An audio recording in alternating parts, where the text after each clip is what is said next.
Hello दोस्तों, कैसे हैं आप सब। उम्मीद करता हूँ सब भाई बढ़िया होंगे। तो स्वागत करता हूँ आप सभी का रोहित क्लासेस पे।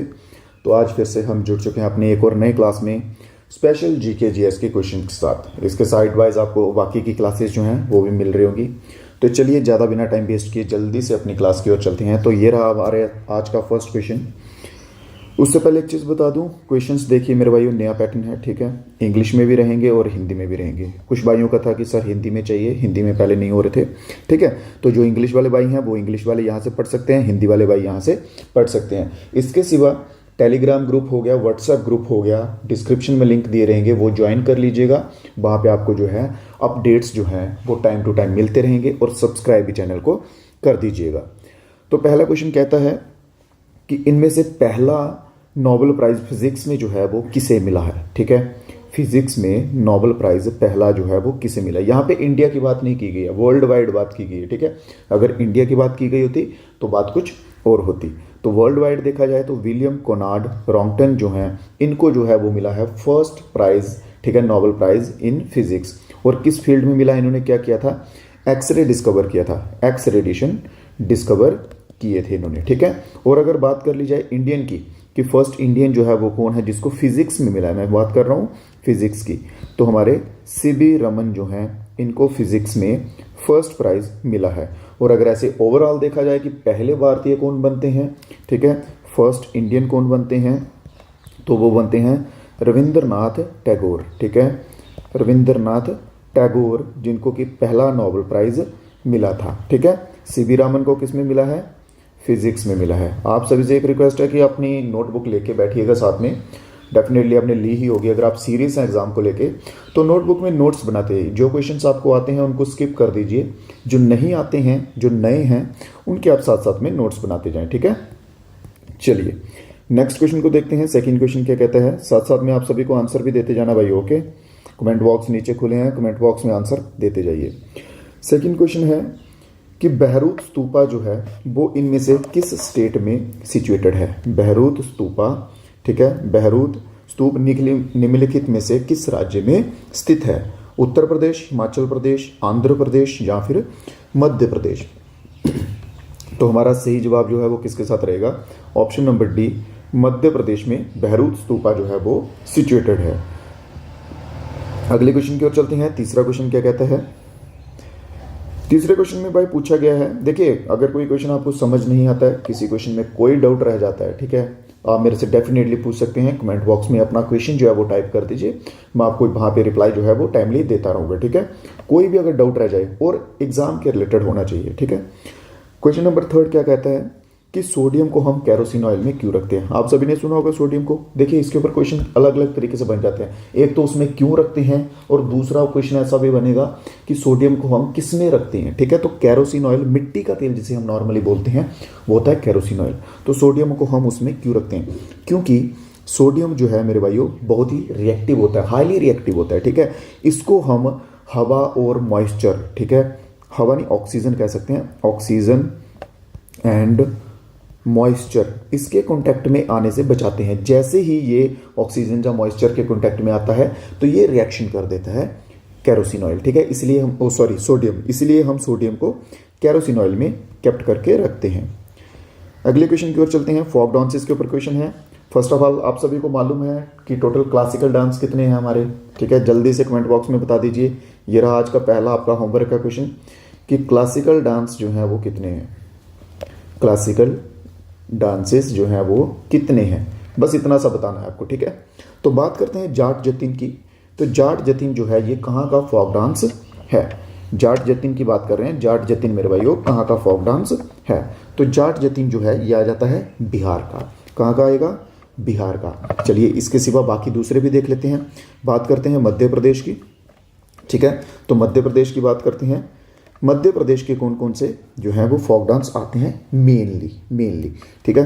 तो मेन आते हैं, जवारा आता है मध्य प्रदेश का, लिखते जाइए साथ साथ में, लिख नहीं रहे हैं तो स्क्रीनशॉट लेते जाइए, ठीक है, रिवीजन में आपको हेल्पफुल रहेंगे। फिर मटकी आता है, ठीक है।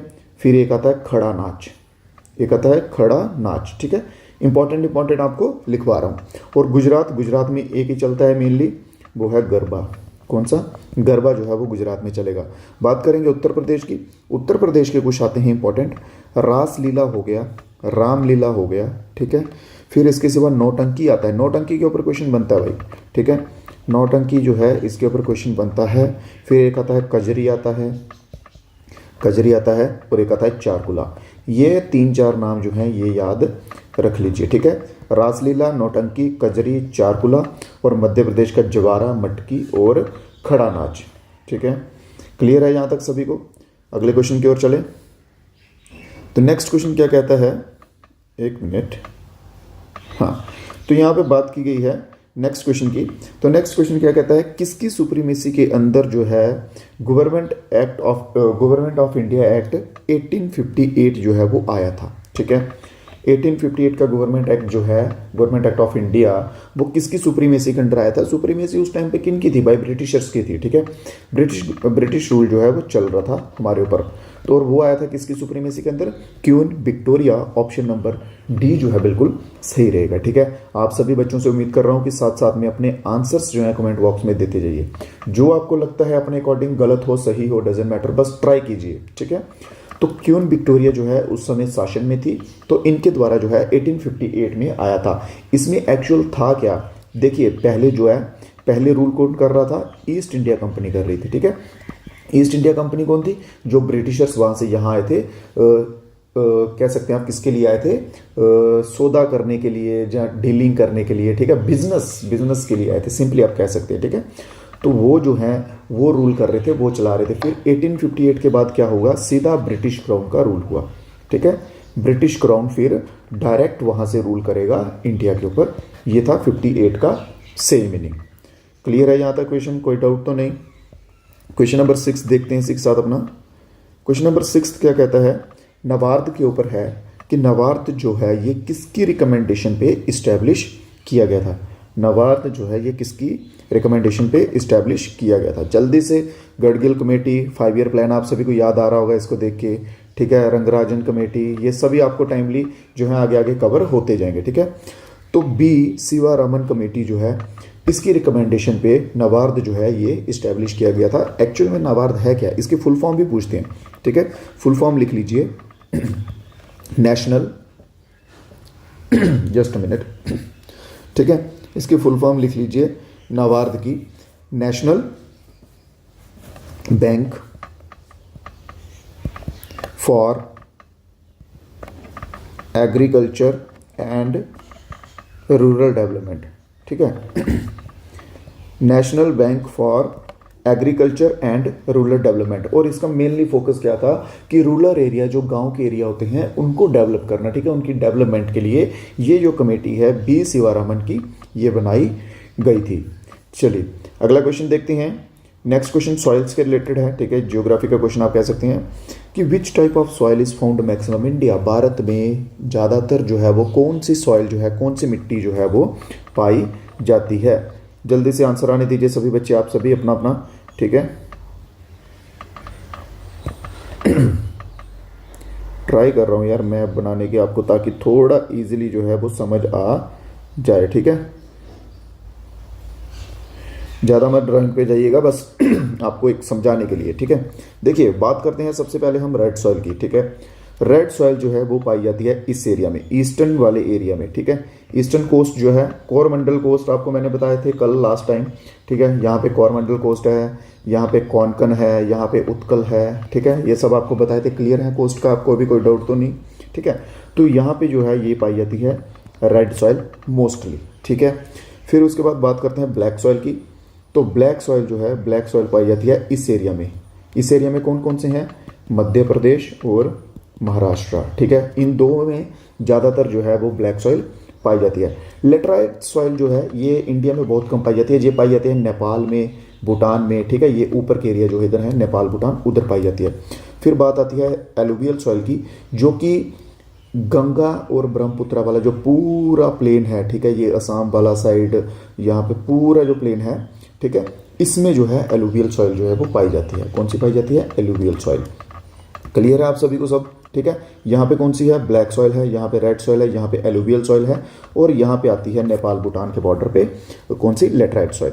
तो हमारा आंसर सही क्या रहेगा इसमें, एलुवियल सॉइल जो है ये मोस्टली पाई जाती है सबसे ज़्यादा, और ये यूज़फुल किसके लिए है, एग्रीकल्चर के लिए बहुत ही ज़्यादा यूज़फुल जो है वे मानी जाती है। चलें अपने नेक्स्ट क्वेश्चन पे। भारत में वोटर डे जो है वो किस डेट को मनाया जाता है। In India national voters day is celebrated on, national voter day, जल्दी से आंसर, नेशनल वोटर डे, ठीक है।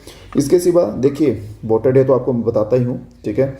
इंडिया की बात कर रहे हैं जनवरी मंथ की, तो सबसे पहले 15 जैन, ठीक है, फिर आ जाएगा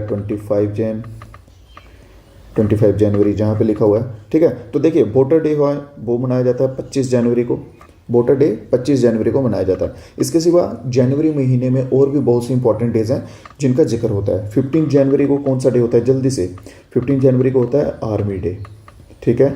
आर्मी डे जो है वो 15 जनवरी को मनाया जाता है। होमवर्क का क्वेश्चन आपको दे रहा हूँ भाइयों, ठीक है। 2-3 होमवर्क के क्वेश्चन दूंगा और आप सभी को ईमानदारी से उनके आंसर्स देने हैं, ठीक है। एक पहले मैं आपको स्टार्टिंग में दे चुका हूँ और अब ये दूसरा है कि एयरफोर्स डे जो है वो कब मनाया जाता है, ठीक है। एयरफोर्स डे कब मनाया जाता है। इसके सिवा 24 जैन को मनाया जाता है नेशनल गर्ल चाइल्ड डे, ठीक है। नेशनल गर्ल चाइल्ड डे मनाया जाता है 24 को। और गर्ल चाइल्ड में एक तो नेशनल पूछते हैं और दूसरा पूछते हैं इंटरनेशनल भी पूछते हैं, ठीक है। तो इंटरनेशनल मनाया जाता है 11 अक्टूबर को। क्लियर है आप सभी को, ठीक है। 25 जनवरी को वोटर्स डे होता है, नेशनल वोटर डे। 15 जनवरी को आर्मी डे होता है और होमवर्क आपका एयरफोर्स डे बताना है और साथ में आपको कवर हुआ है गर्ल चाइल्ड का नेशनल डे। चलिए अगला क्वेश्चन देखते हैं, तब तक हम अपना 57th Jnanpith award, Jnanpith award जो है, ठीक है, 57th ज्ञानपीठ अवार्ड किसको दिया गया है। 57 नंबर का ज्ञानपीठ अवार्ड किसको दिया गया है। अमिताभ घोष, नीलमानी, या फिर दामोदर, या फिर अकीतम, ठीक है। तो ये दिया गया है दामोदर माउजो को, ठीक है, 57 नंबर का ज्ञानपीठ अवार्ड। क्लियर है जहाँ तक, कोई डाउट। तो ये किस फील्ड में आता है, ये लिटरेरी की फील्ड में आता है, ठीक है। ये हाईएस्ट लिटरेरी अवार्ड है। चलिए साथ साथ में सभी दोस्त नोट्स बनाते जाइए, रिवीजन के टाइम पे बहुत हेल्पफुल रहेंगे। और पीडीएफ जो है, क्लासेस जो हैं वो आपको कहाँ मिलती रहेंगी, आपको व्हाट्सएप के ग्रुप पे, टेलीग्राम के ग्रुप पे, वहाँ पे मिलती रहेंगी, ठीक है। जो भी अपडेट्स होंगे वो भी। इसी के साथ साथ बच्चों लाइक भी आपको करते जाना है, ठीक है। वीडियो को अगर क्वेश्चन समझ आ रहे हैं तो ही कीजिए, अगर नहीं आ रहे हैं समझ तो मत कीजिए, कोई इशू नहीं है। अगर क्लास अच्छी लग रही है, क्वेश्चन समझ आ रहे हैं, लाइक कीजिए और हो सके तो चैनल को सब्सक्राइब भी कर लीजिए ताकि और भी क्लासेज जो आपको मिलती रहें।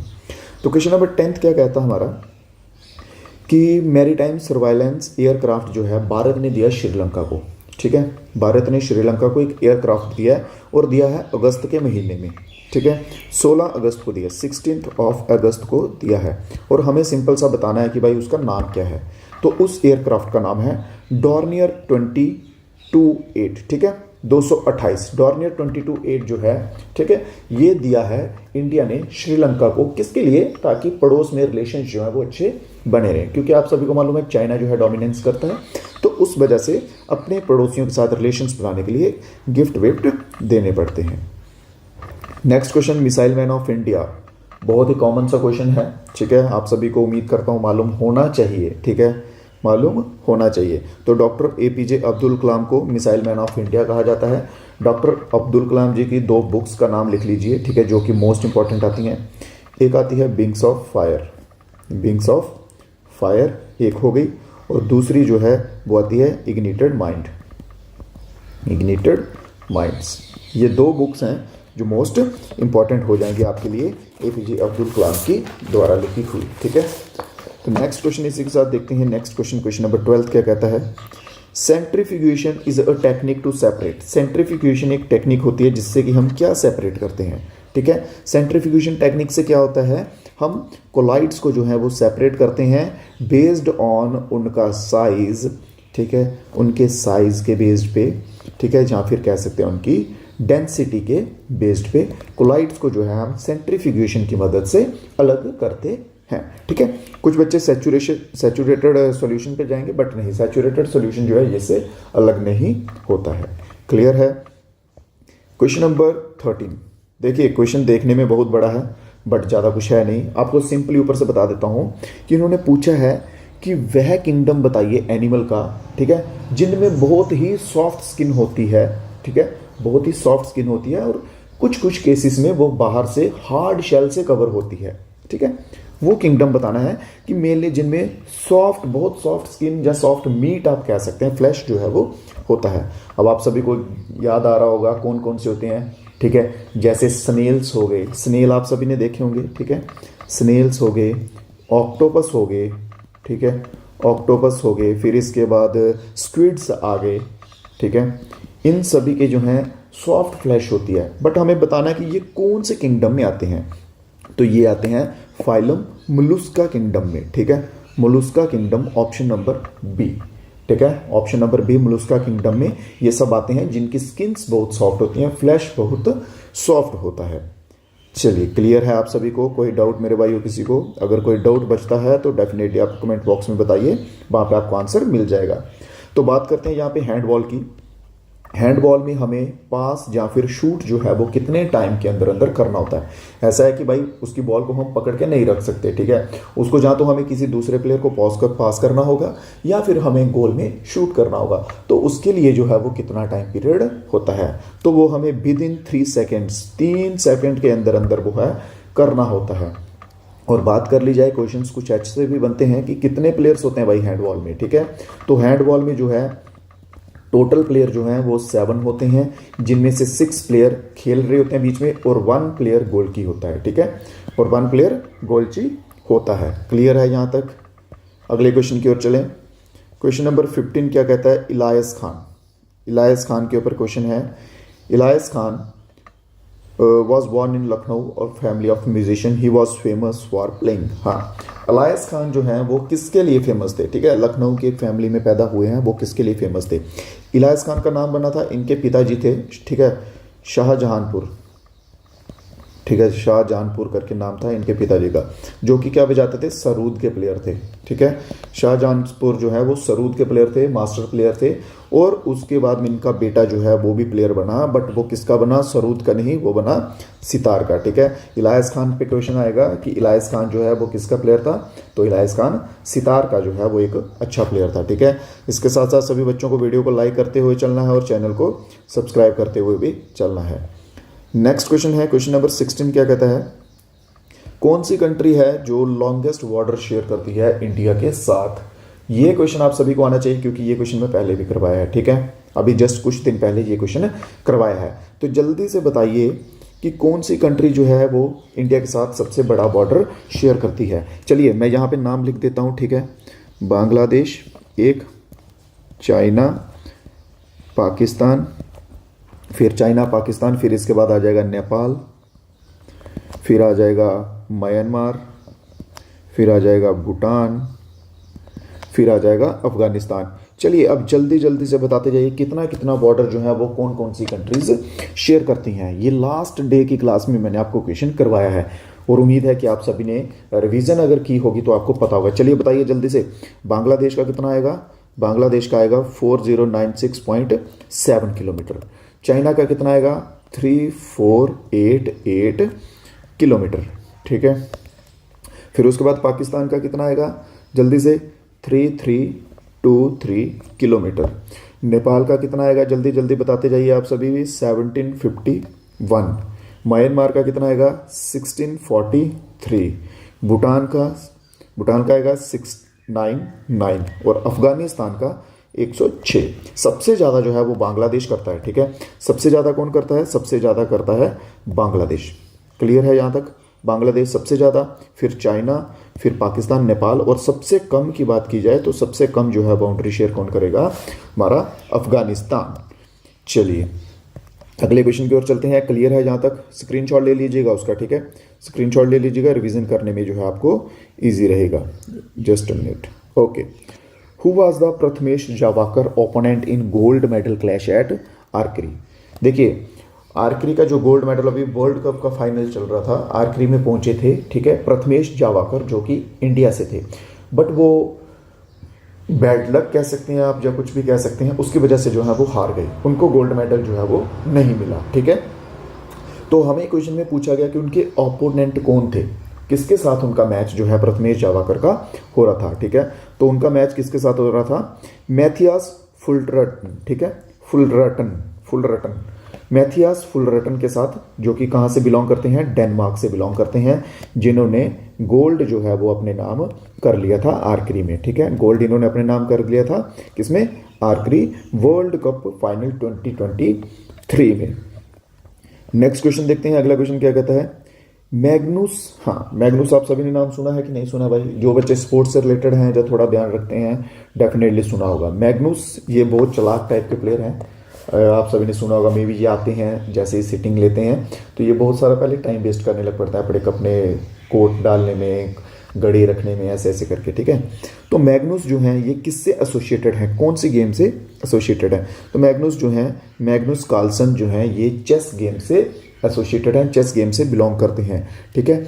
ये करंटली जो हैं वर्ल्ड चेस चैंपियन है, वर्ल्ड चेस चैंपियन है, और भी बहुत से खिताब जो हैं इनके नाम पे हैं, ठीक है। फिलहाल आप इतना याद रखिए कि वर्ल्ड चेस के चैंपियन जो हैं ये मैग्नुस हैं।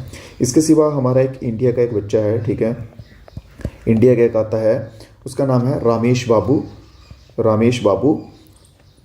प्रज्ञानंदा, ठीक है, रामेश बाबू प्रज्ञानंदा नाम जो है याद रखिए, ठीक है। आपने बहुत बार सोशल मीडिया पे स्क्रॉल करते हुए देखा होगा, एक बच्चा है, उसके अपनी माता जी के साथ उनकी फोटो दिखती है बहुत बार, ठीक है। ये वही बच्चे हैं, रामेश बाबू। और इसके सिवा भारत के विश्वनाथन आनंद, ठीक है, चेस के मास्टर रह चुके हैं ये भी, ठीक है। 2008 में इनको अवार्ड से सम्मानित किया गया था, second highest civilian award Padma Vibhushan. इसके ऊपर क्वेश्चन बनता है भाई, ठीक है, विश्वनाथन जी के ऊपर क्वेश्चन बनता है कि बताइए विश्वनाथन को कौन सा अवार्ड जो है वो मिला था, ठीक है। तो कौन सा मिला था? पद्म विभूषण मिला था। कब मिला था? 2008 में मिला था। नेक्स्ट क्वेश्चन देखते हैं, क्वेश्चन नंबर 19 है कि पॉपुलेशन कंट्रोल की बात जो है भाइयों वो किसमें की गई थी?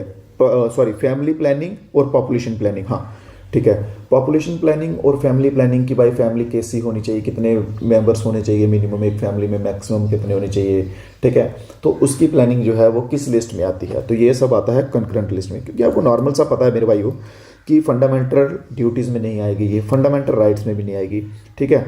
तो कॉन्करेंट लिस्ट ही बनती है, रिस्क लेना तो कॉन्करेंट लिस्ट पे लो। कॉन्करेंट लिस्ट में और कौन कौन सी फील्ड आती है? एजुकेशन भी इसमें आती है, ठीक है। अगर पूछ ले जाए एजुकेशन किस में आती है तो इसी में आएगी। मैरिज किस में आएगी? मैरिज भी इसी में आएगी, ठीक है। फॉरेस्ट के रिलेटेड किस में आएगा? तो कॉन्करेंट लिस्ट में आएगा। ये कुछ चीज़ें हैं जो कॉन्करेंट लिस्ट में आती हैं। नेक्स्ट क्वेश्चन पे चलते हैं अपने, क्वेश्चन नंबर 20 क्या कहता है? बहुत बढ़िया, हाँ जस्ट अ मिनट, चलिए। तो क्वेश्चन नंबर 20 में कहता है कि equal opportunity in matter of public employment, ठीक है। पब्लिक एम्प्लॉयमेंट के मामले में सभी को एक समान जो है वो अधिकार मिलना चाहिए, वो कौन सा आर्टिकल कहता है? जैसे कि आप मान लीजिए, सुनिए मेरी बात, अभी आपने कोई भी फॉर्म लगाया, कोई भी जॉब का, मान लीजिए आपने लगाया है एसएससी जीडी का लगाया है, आर्मी का लगाया है, पुलिस का लगाया है, वहाँ पे सभी बच्चे जो हैं वो फॉर्म अप्लाई कर सकते हैं। वहाँ पे ऐसा नहीं है कि ये बच्चा जो है बैकवर्ड एरिया से ये नहीं करेगा, या ये बच्चा जो है ये उच्च श्रेणी का है यही कर सकता है, ऐसा कुछ नहीं है। सभी के लिए पब्लिक में इक्वल अपॉर्चुनिटी है, वो आता है आर्टिकल नंबर 16 के अंडर, ठीक है। कौन से अंदर? आर्टिकल नंबर 16 के अंडर जो है वो आएगा। इसके सिवा आर्टिकल नंबर 22 जो है, 22 आर्टिकल क्या कहता है? ये देता है हमें protection against arrest and detention, ठीक है। कि अगर आपके के ऊपर कोई केस कर देता है तो उसमें बोलता है ना कि क्या करवाते हैं उसको हम, छुड़वा के लाना जो होता है, प्रोसीजर जो होता है उसके, ठीक है, उसके रिलेटेड ये हमें राइट देता है, arrest and detention. Arrest and detention जो है ये आर्टिकल 22 से हमें मिलती है। और बात कर लीजिए इसके सिवा आर्टिकल नंबर 18 की, तो एवोल्यूशन ऑफ टाइटल, ठीक है। एवोल्यूशन ऑफ टाइटल के नाम से ये आर्टिकल जाना जाता है कि हमें जो भी सम्मान मिला है, देखिए जैसे अब मैंने आपको लास्ट क्वेश्चन में बताया कि विश्वनाथन को अवार्ड मिला, ठीक है, पद्म विभूषण मिला, अब वो अपने नाम के आगे पद्म विभूषण नहीं लगा सकते हैं, ठीक है, इसे बोलते हैं एवोल्यूशन ऑफ टाइटल। तो क्लियर है यहाँ तक? मेरे किसी भाई को कोई डाउट रहा हो आज की क्लास में तो बताइए, ठीक है। आप सभी से एक ही रिक्वेस्ट है कि वीडियो को आप सभी ने लाइक कर देना है और चैनल को सब्सक्राइब कर देना है, ताकि हमारे आने वाले और भी जो वीडियोस हैं, मैथ्स के चल रहे हैं, रीजनिंग के चल रहे हैं, वो सभी आपको टाइमली जो है वो मिलते रहेंगे, ठीक है। और आज की क्लास के क्वेश्चंस जो हैं वो इतने ही थे। अगर किसी भाई को कोई डाउट है कोई क्वेरी है तो आप बता सकते हैं, ठीक है। अदरवाइज़ हम अपनी आज की क्लास जो है ख़त्म करते हैं। और जाते जाते सभी दोस्तों एक बार बता दीजिए 20 आउट ऑफ आपके जो हैं आज कितने स्कोर बने हैं। और बाकी सोशल मीडिया के जो व्हाट्सएप ग्रुप हो गया, टेलीग्राम ग्रुप हो गया, वो डिस्क्रिप्शन में दिए रहेंगे, वहाँ पे आप ज्वाइन कर सकते हैं, हमारी टीम का हिस्सा बन सकते हैं। जो भी अपडेट्स रहेंगे, पीडीएफ्स रहेंगे फ्री वाले, वो आपको ग्रुप्स पे जो है वो मिलते रहेंगे, ठीक है। चलिए दोस्तों, दीजिए इजाज़त, मिलेंगे नए क्लास में नए क्वेश्चंस के साथ। तब तक के लिए आप चैनल को सब्सक्राइब, वीडियो को लाइक और शेयर करते रहिएगा। मिलेंगे नेक्स्ट टाइम। जय हिंद, जय भारत।